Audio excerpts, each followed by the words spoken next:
Los noticieristas se sientan a la mesa. Análisis, opinión, crítica, la noticia del día. La mesa de Los Noticieristas. Con Milton Rojo, Javier Cabrera y Francisco Arizmendi. Los noticieristas observando en vivo.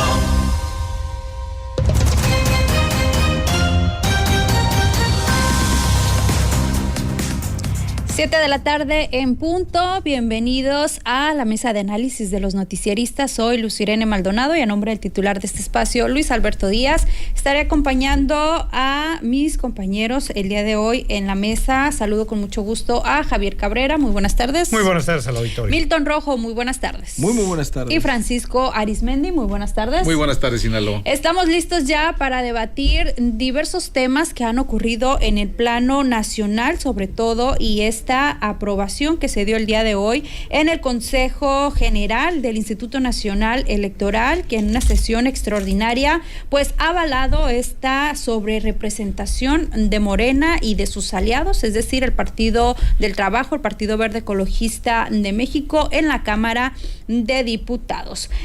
Según lo que podemos encontrar en nuestro portal, por supuesto ya cuenta con toda la información sobre este caso. La consejera presidenta Guadalupe Tadei resaltó la importancia de defender el Estado de Derecho y aplicar de manera estricta las disposiciones constitucionales y legales en la asignación de escaños en el Congreso. Destacó el trabajo colegiado del INE, respaldado por la aprobación unánime de los integrantes de la Comisión de Prerrogativas y Partidos Políticos.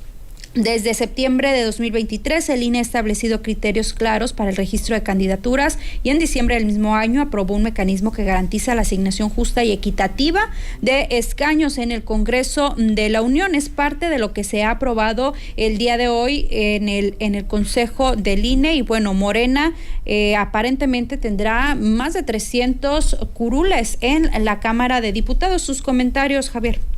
Bueno, hoy ya se definió cómo va a quedar integrada la Cámara Federal de Diputados y bueno, la polémica aún sigue. Hemos escuchado diversas opiniones sobre este tema. Son 364 curules que va a ser para Morena y sus aliados. Y este tema, hace algunos días hubo una muy buena entrevista que le hacen a Diego Valadez, uno de los investigadores jurídicos más representativos que tenemos, sinaloense por cierto, de la Universidad Nacional Autónoma de México. Y él daba una explicación sobre cuál es el proceso y por cuál él consideraba que no se debía de asignar este número tan alto de diputaciones y hablaba de la Constitución, lo que establece el espíritu de la Constitución y lo que habla el artículo 51. Y él decía que era que no podía ser cuando si tienes un poquito más del 54% de la votación, que tuvieras una sobrerepresentación, porque se pierde el equilibrio y el espíritu de que las mayorías deben estar representadas y debe haber un equilibrio para que no haya una sobrerepresentación como está sucediendo en estos momentos.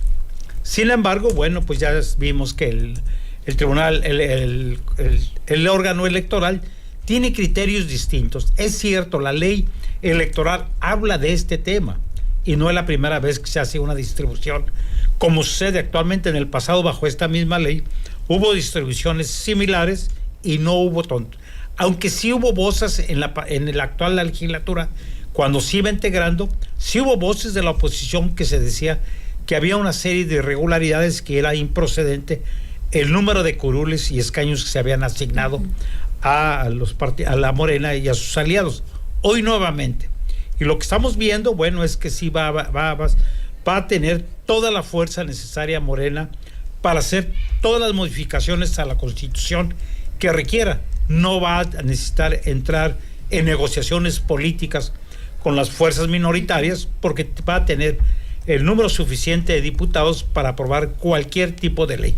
Y además, pues se le mete más ruido hoy cuando ya uno de los dictámenes que tiene que ver con la desaparición de órganos autónomos ya fue aprobado favorablemente en comisiones. Milton. Bueno, parte de esto decía el representante de Morena en la Cámara, eso que bien comentabas, Javier, o sea, es que bajo este criterio ya se ha repartido la oposición en el pasado el pastel de las plurinominales. Y bueno, y parte de la explicación que daba el doctor Valadez en la entrevista con Adela Micha era esa, pues, o sea, a ver, si tú fuiste en coalición, reparte en coalición las pluris, no repartas por partido, o sea, vete por coalición. Y si eso hubiera sido, no hubieran sido 364, sino se hubiera reducido a 314, con eso ya no alcanzas la mayoría calificada. Luego, pero ¿qué es lo que ha hecho el INE? Bueno, el INE 7 contra 3 votan y dicen, bueno, va esta repartición por partido. ¿Por qué? Porque parten de que en el pasado, aunque fueras en coalición, ya se habían repartido así las diputaciones plurinominales. Entonces, hay algo que me llama la atención que dice el representante de Movimiento Ciudadano, que fue el único que fue solo. Entonces, ese pues le tocó 27 diputaciones, 26 pluris y una ganada. Entonces dice él, a diferencia de nosotros, el PT no ganó ninguna. No. O sea, sí ganó porque iba en la alianza, pero porque iba Morena. Pero ellos no ganaron ninguna y le tocaron 51 diputados, ¿no? Entonces, bajo ese criterio, pues dices tú, bueno, o sea, ¿qué pasó?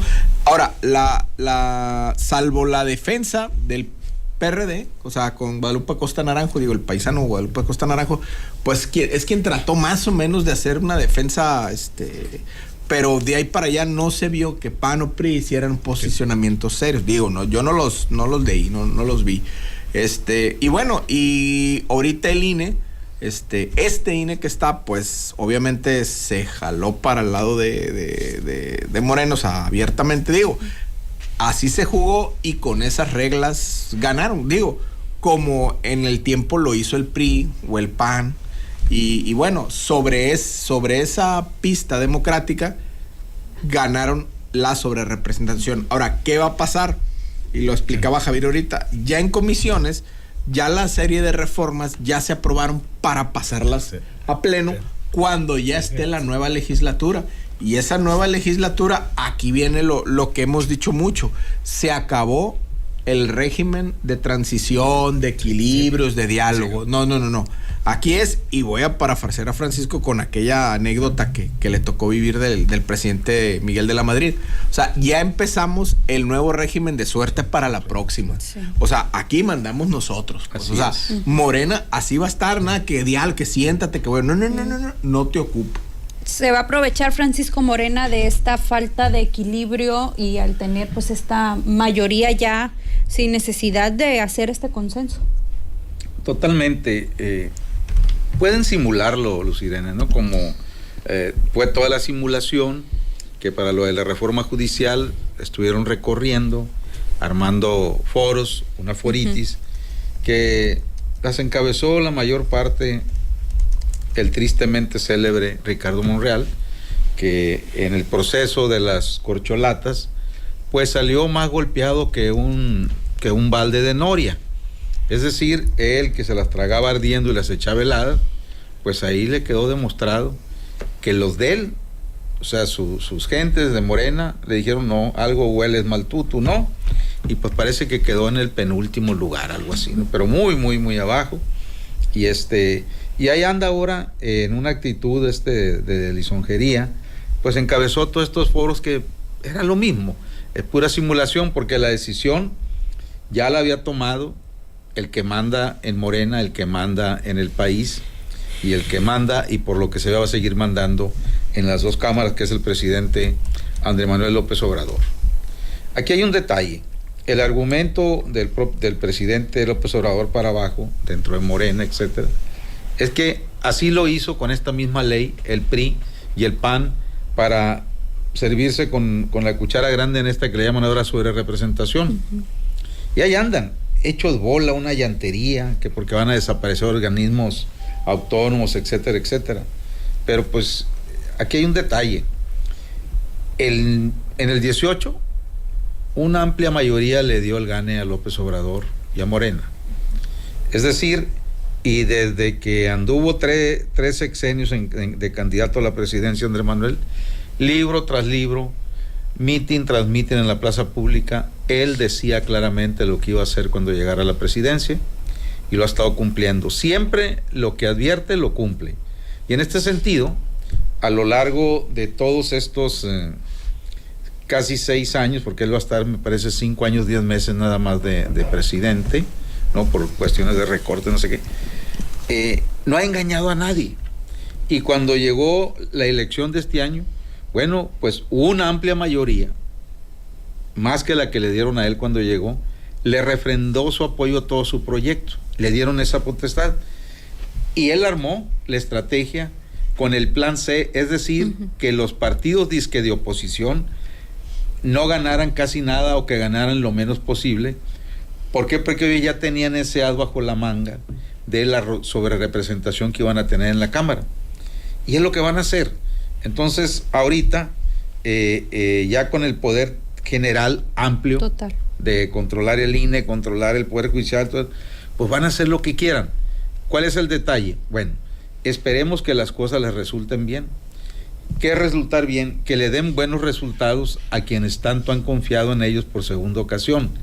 Nada es para siempre, pero si tú cumples en un alto porcentaje las expectativas de vida para que mejoren la calidad de vida de todos los mexicanos, pues ahí van a tener para bastante tiempo los militantes, la gente de Morena, y quienes se van a seguir beneficiando de todo esto.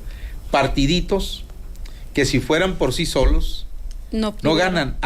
Pero también los grandes partidos, empezando por Morena, si no llevaran de aliados a esos partiditos, tampoco hubieran ganado lo que han ganado en estos 6 años, sobre todo en estados tan importantes como el Estado de México. El Estado de México, si Morena hubiera ido solo con un candidato, pierde. ¿Con qué votos gana? Con los del Verde y los del PT. ¿Y qué tendrían que hacer ahora? Esa es mi pregunta. ¿Qué tendrían que hacer ahora los grupos de oposición? El PRI, el PAN, MC, como bien lo mencionabas ahorita, ante pues esta mayoría que ya está reflejada, ¿no? En muchos de los congresos lo que no también. Parece ser que hay todavía un recurso ahorita de la Suprema Corte de Justicia de la Nación. Ahí estaba leyendo algunas opiniones, no sé si todavía ellos tengan esta posibilidad de revertir, dándoles argumentación de que se está violentando el espíritu de la Constitución. Y allá habrá que hacer un análisis profundo de lo que dice la Constitución, pero también que dice la ley electoral, y también tener como antecedentes que en el pasado así se dio la distribución, y que en el pasado, bueno, pues sí hubo voces, porque recuerda que en el pasado proceso electoral sí hubo voces que solamente criticaron, pero que no se fueron a fondo, que no presentaron ningún tipo de recurso para impugnar la distribución. Y bueno, pues ahí hoy nuevamente este proceso, sin duda, Morena calculó muy bien durante el proceso lo que deseaba hacer, agarrar el control total de la Cámara de Diputados y de los senadores. En el Senado sí no les alcanza la mayoría calificada, están solamente a tres escaños. No creo que haya ningún problema de que logren convencer a alguno de esos rebeldes o senadores electos de algún partido que se declaren independientes o se declaren sin partido político. Yo creo que todavía no concluye esto, pero sin duda pues es un gran triunfo para Morena y sus aliados. Milton. Bueno, efectivamente, en la Cámara de Diputados tiene pues la mayoría abismal, ¿no? Y en el Senado se quedó a 3 de lograr esa mayoría calificada. Entonces, en función de eso, a ver, ¿a quién puede jalar? A los 2 del PRD pudiera, ¿no? Y alguno del PRI. Sobra quien vaya. Doble las manos. Sobra. Y más si se percibe que el PRI va a votar la reforma judicial a favor, ¿no? Sí. Porque es lo que se ha estado manejando, que posiblemente Alito, pues, estuviera permitiendo o facilitando esa parte para que camine la reforma judicial. Pero ahorita, Morena no lo ocupa en la Cámara de Diputados, pero sí lo ocupa en la Cámara de Senadores. Entonces va a hacer su chamba. Puede hacer su chamba el PRI, ¿no? O sea, al final del día nació desde la placenta de la Presidencia de la República, ¿no? Entonces, por ese lado, parte de la entrevista, recordarás, Javier, una parte que dice el doctor Valadez en la entrevista, que es que te deja ver, dice, es que también en la reforma, esta sobrerepresentación va a ir hacia una reforma constitucional del artículo 28, donde se habla del Banco de México, de los monopolios, pero hay un párrafo que muy probablemente dice, un renglón que van a querer quitar de ese artículo, que es más o menos en el párrafo sexto del artículo 28, dice: ninguna autoridad podrá ordenar al banco conceder financiamiento, o sea, al Banco de México. Entonces dice el doctor Valadez, hay un fondo de 230 mil millones. Ya de dólares. Ya tomaron pensiones. Son las reservas, pues. Ahora, van por ese fondo, así es. Y con solamente esa mayoría quita ese artículo, ya el Banco de México pasa a jugar otro papel. Y por eso también las autoridades los socios comerciales están diciendo, hey, fíjate lo que estás haciendo, o sea, ya vas para este lado. Entonces, ¿qué va a pasar?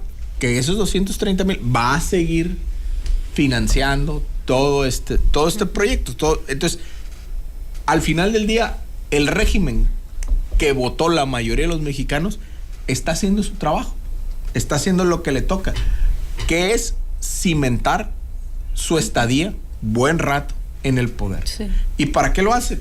Pues con dinero y con el poder que le da la mayoría.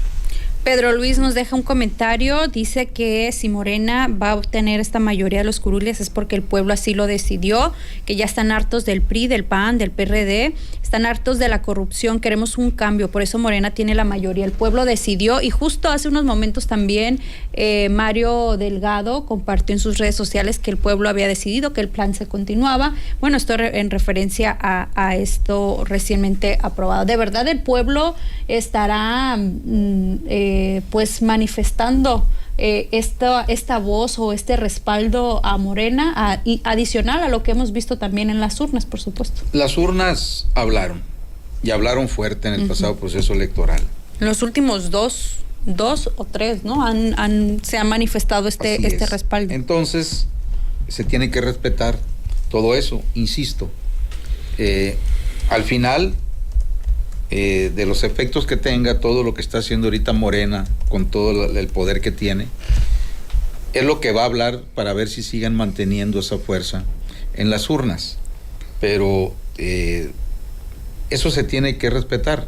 Aquí lo preocupante, y hasta el propio presidente López Obrador lo ha dicho en las mañaneras, es que a ellos también les urge que haya oposición. Es decir, no hay oposición, y esa es la verdad. ¿Dónde está la oposición? ¿No? Entonces, ¿qué es lo que van a hacer ahora los de la oposición, por así decirlo, que están bien amarraditos con sus plurinominales? Ajá. Alito con su senaduría y ya con su partido en la bolsa, bajo llave. El muchacho del PAN igual. Marco. Cartel inmobiliario ahí al cielo. O sea, él con su senaduría. El Chucho sin partido, pero con senaduría pluri. Entonces ellos ya amarraron. ¿Qué es lo que van a hacer? Preguntan del auditorio, preguntan los sirenos. Lo que está haciendo el doctor Valadez, van a estar que wiri, pero este arroz ya se coció. Ahora la responsabilidad, la pelota va a quedar en la cancha de la presidenta Claudia Sheinbaum cuando asuma, y de las próximas legislaturas en el Senado y en la Cámara Baja, para ver en qué nos va a beneficiar la desaparición de esos organismos autónomos. ¿Qué se va a hacer con los recursos que costaban esos, no? Ahora, poner la mira, vamos a decir que a lo mejor las sospechas del doctor Valadez son ciertas, en las reservas internacionales. No, ya hubo una llamada de atención, ya hubo una intención, y Estados Unidos le cae Pepe. Bueno. Es porque es socio. Sí. Pues, a ver, ayúdenme un poquito, porque ya este pobre anciano sin Yolanda. ¿Sí recuerdan cuando en un momento determinado prácticamente se secaron las reservas internacionales? ¿López Portillo? Yo creo que fue con López Portillo. Ahorita estamos hablando a saquear de 232 mil millones de dólares. Sí. Me parece que ya iban quedando como 12 mil o 20 mil millones de dólares.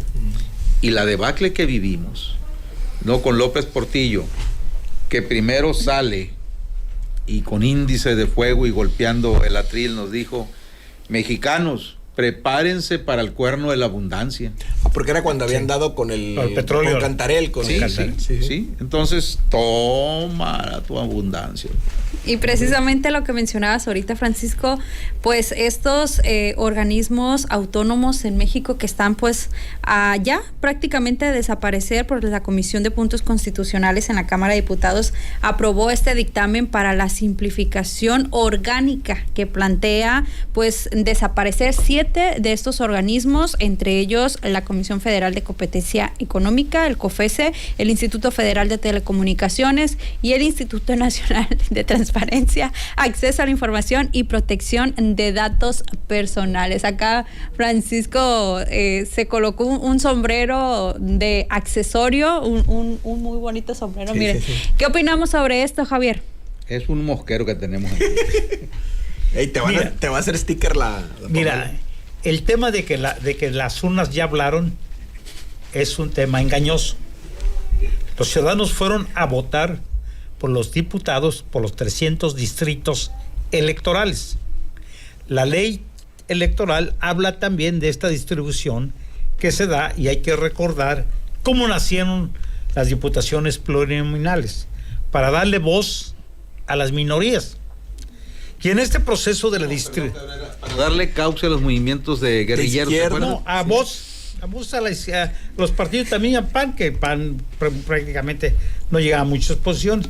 Y bueno, entonces se hace una reforma a la ley, se establecen los mecanismos para la distribución de cómo se van a hacer los 200 distritos electorales plurinominales para conformar 500 diputados, y la Constitución habla claramente del tema de la sobrerepresentación.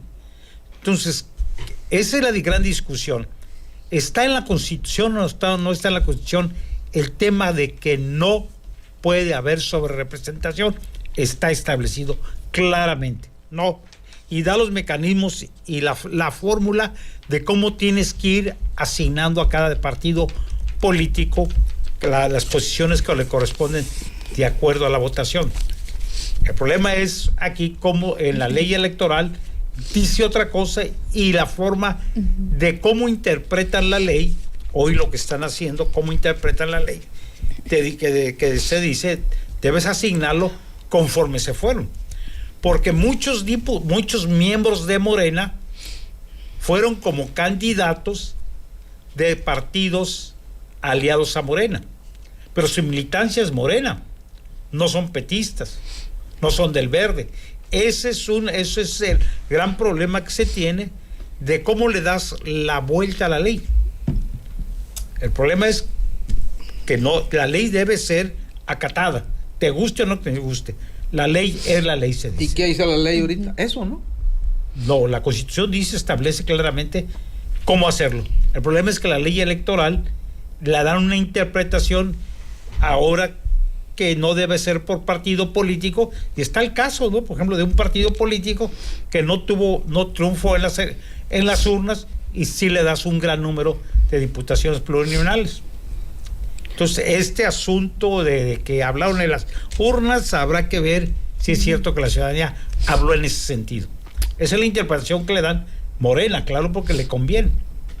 Milton, tus comentarios. A ver, Milton, aclara eso. Bueno, sí, era lo que estábamos hablando ahorita, o sea, o repartes las plurinominales por coalición, sí, o las repartes por partido. Sí. Ahorita que la repartieron por partido... ¿Y la Constitución qué dice? Habla de partidos políticos. Habla de partidos políticos. Habla de partidos políticos. Entonces, como se repartió por partidos políticos, lo que decía Javier es cierto, o sea, al PT le tocan 51 sin haber ganado ningún distrito. O sea, técnicamente digamos que sí ganó, pero con candidatos de Morena. En las urnas. El pueblo habló. Sí. Entonces, más que el órgano electoral escuchó otra cosa. Así es. Entonces, MC... lo que le conviene. Sí, así es. Entonces, ahora... ¿Ya lo habían hecho anteriormente? Ya lo habían hecho. Sí, claro. Como decía mi mamá Amelia, que en paz descanse, es que no hay como que duela, pues. Sí, bueno. Entonces, y aparte, sobre la plataforma democrática, sobre las reglas democráticas de cómo está establecido el INE, pues ahora el INE, pues ya no está ni Lorenzo Córdoba, ni varios de los consejeros. pero muchos de los consejeros entraron o están ahí, obviamente con una vinculación o cercanía o, digamos, una formación cercana con la gente de en su tiempo el PRD y hoy Morena, ¿no? Entonces, por eso ve por ejemplo, Carla Humphrey, que estuvo formada con Alonso Lujambio, pero pues hoy es esposa de Santiago Nieto, pues, ¿qué va a votar? ¿Morena o la oposición? Oye, ¿en qué quedó Santiago Nieto tú? Santiago Nieto creo que iba como senador, pero no quedó siempre, pero creo que está en el equipo de la doctora Sheinbaum, ¿no? Estaba en Hidalgo como fiscal, creo, como fiscal. Sí, de ahí quiso entrar de candidato. En Querétaro, pero no lo dejaron. Atrás, sí, no lo dejaron entrar, entonces... ¿Cómo va a votar su esposa? Por Morena. Y votó por Morena. O sea, votó a favor de la sobrerepresentación, pues. Votó a favor de la sobrerepresentación. Entonces, varios consejeros votaron de 7-3, pues, votaron. Entonces, ¿qué le dan? Bueno, reparten así en función de partidos, cuando fueron realmente en coalición, pues, para ser votados. Entonces, eso es ahorita lo que hay. El poder, ¿cómo te diré? De mayor representación lo tiene Moreno, obviamente, y la coalición en la Cámara. En el Senado le van a batallar poquito para tenerlo, pero poquito nomás. Faltan 2 o 3 senadores. Faltan 2 o 3 senadores. Fácil, ¿no? Sí, así es. Y luego ve qué es lo que pasó hoy. Por ejemplo, hoy desaparecieron pues, los organismos autónomos, entre ellos la Comisión Federal de Competencia. Pregunta, ¿a quién le favorece que se desaparezca la Comisión Federal de Competencia Económica? A don Carlos Slim. A Carlos Slim. ¿Quién es quien propone el presidente para que expliquen a los hombres del dinero por qué es benéfico la reforma al Poder Judicial y esta desaparición de órganos autónomos y la sobrerepresentación? Pues Carlos Slim. Entonces, al final del día, este régimen, primero los pobres, pues también en las reformas es primero los ricos, primero los acumuladores. Es que los ricos también lloran. Claro, también lloran y acumulan. Así es. Entonces, y acumulan llorando, ¿no? También, ¿no? Entonces, pero bueno, entonces, ¿qué estamos viendo? Una nueva república, un nuevo cambio de reglas, un nuevo paradigma de gobierno y bueno, sobre eso hay que caminar. Y por acá Alfredo Sosa nos comenta: Viernes negro para la democracia en México, vamos a la autocracia y la oposición no existe. Tus comentarios, Francisco. No, pues no existe. Es obvio. La oposición es un mosquero, digo, no existe, pues, o sea, es obvio que no existe. Y ahora, pues veamos nada más, de tanto repetir sus ambiciones políticas, pues acabaron con las expectativas de que los ciudadanos confiaran en ellos como en otras épocas. ¿Por qué? Porque de un principio cada dirigente de cada partido de oposición secuestró las diputaciones y las senadurías plurinominales. A partir de ahí se mandó una pésima señal, es decir, como que ya iban dados. Es como cuando un candidato o una candidata entraba a la lucha por 2 vías, ¿no? En fin, entonces esa es la situación, no hay oposición. Ahora, Morena tiene una ventaja, pero que al paso del tiempo se le puede convertir en una desventaja. El presidente López Obrador, que es el decir AMLO, es decir Morena y viceversa, ya no va a ser presidente. No sabemos si esa luna de miel que trae Nelly, la presidenta electa, vaya a mantenerse durante 6 años, o 2, o 1, 2, o 3, no sabemos, o siempre, en cuanto a lo que el presidente dice, y hoy repite inmediatamente la presidenta electa. Pero Morena, ya sin AMLO, cambia la correlación de fuerzas totalmente, y corren el riesgo, también en Morena, porque brincan de un lado a otro también, que se conviertan en un símil de lo que después acabó con el Partido de la Revolución Democrática, con el PRD, que al paso del tiempo pues ocurrió lo que tenía que pasar, perdió el registro. Entonces, pero la pregunta es, ¿cuántos sexenios van a pasar? Ahora, lo único que va a abonar en el campo electoral de Morena y de sus gobiernos estatales, municipales, son resultados, porque puede que llegue un momento que ya no alcance para llevar cierta calidad de vida o más o menos supervivir con los programas sociales. Sí pretenden vaciar las arcas de las reservas que tiene México para más o menos sostener el valor del peso. Entonces, si no hay ninguna crisis económica, Morena puede continuar. La situación es que, según los que le entienden a esto, va a llegar un momento que no va a alcanzar el dinero para la situación de los programas sociales. Ahorita, por lo tanto, mucha gente que nos está oyendo no le entiende al tema, ¿no? La gente, tú dile a la gente que se va a cancelar un programa social y ahí verás la reacción. Es como cuando le aumentaron al IVA en la época del PRI. 95 con Cedillo. Sí. Y cuando Cedillo no quería legalizar los autos chocolates, Pues así le fue. fue un tronadero que hubo, ¿no? Entonces tú pégale a la gente, a la raza, en el macollo del bolsillo y verás cómo te va. Entonces, pero sóbale el bolsillo, liviana, lo ayuda, lo apoyo, como nadie lo había ayudado. Y aquí los vas a tener. No, pues, te digo, si yo la primera vez que fui a cobrar el 60 y más, casi me desmayo, pues, porque me tocó 3 meses juntos. Acumulado. Imagínate, agarré 18 de un golpe. Andaba buscando yo una imagen o algo de AMLO para darle un besito, pues, o sea, imagínate, ¿no? Entonces, eso es lo que hay. Hacia dónde vamos no sabemos, pero se ocuparía una hecatombe económica, sobre todo, porque todos dependemos de la economía de una manera u otra. Muchas gracias, Francisco. Ya es viernes. Ya es viernes. Hasta que vamos a descansar, ¿no? Buenas noches, Sinaloa. Javier, muchas gracias. Muy buenas noches, auditorio. Milton Rojo, muchas gracias. Muy buenas noches. Así nos despedimos en la mesa de análisis de los noticieristas. Soy Luz Irene Maldonado. Pase usted muy buen fin de semana. Lo esperamos el día de mañana en la emisión sabatina con Omar de la Rocha. Que pase muy buenas noches.